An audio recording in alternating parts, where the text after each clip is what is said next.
في ظهوره الإعلامي الأول منذ تعيينه رئيسا للجمهورية العربية السورية أحمد الشرع ضيفا على شاشة تلفزيون سوريا في لقاء خاص يشرح فيه كواليس ردع العدوان التي أسقطت نظام البعث وانتهت بانتصار الثورة السورية، ويتطرق إلى خطط الحكومة الجديدة لسوريا المستقبل التي يريدها السوريون وطنا مزدهرا آمنا. نظمت الصفوف بشكل جيد، وحدت أغلب القوى الفاعلة من الفصائل في العسكرية في الشمال.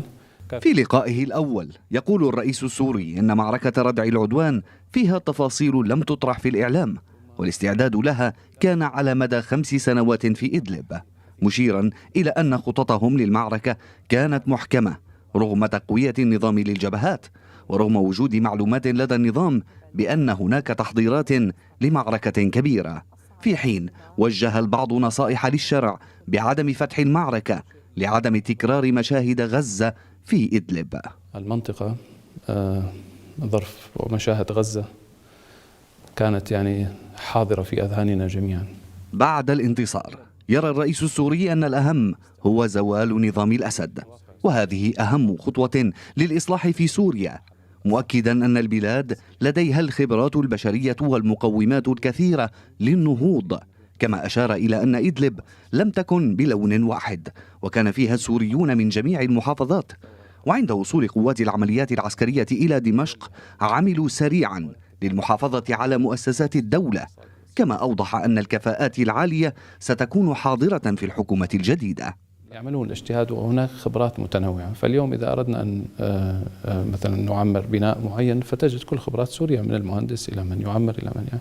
الشارع خلال لقائه قال إنه سيعمل على تجنيب سوريا محاصصة المناصب، مؤكدا أن الدولة السورية تشكل ضمانة لكل الطوائف، وأن السلم الأهلي ليس رفاهية في سوريا بل واجب لدعم الوحدة والنهضة، كما كشف عن وجود تفاوض لحل ملف شمال شرق سوريا مع قسد، موضحا أن قسد أبدت استعدادها لحصر السلاح بيد الدولة، لكن هناك خلاف على بعض الجزئيات.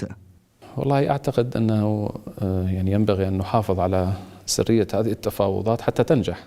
أوضح الشرع أن بعض الضباط المنشقين انضموا إلى وزارة الدفاع وآخرون سينضمون قريبا، كما أكد أنه يجري تشكيل فريق اقتصادي من خبرات عالية لوضع سياسة اقتصادية لسوريا، حيث ستتم إعادة هيكلة الاقتصاد في سوريا والتخلص من الفساد الذي أثر فيه، مع ضرورة توفير الخدمات من كهرباء وطرقات وغيرها، مشيرا إلى أن الوضع في سوريا فرصة استثمارية كبيرة جدا بسبب الدمار الكبير، وأضاف أن عودة السوريين من الخارج ستزيد من زيادة فرص العمل وتحسين الأمن.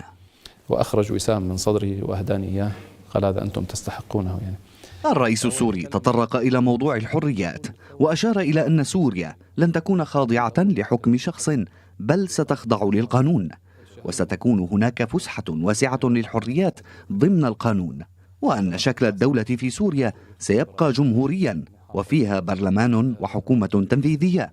وفي الختام أكد أنه ستتم ملاحقة الضباط في نظام الأسد دون أن يشملهم أي عفو، وسيرى الناس في المستقبل فائدة هذا الأمر، كل ما نفعله خدمة لهؤلاء الناس.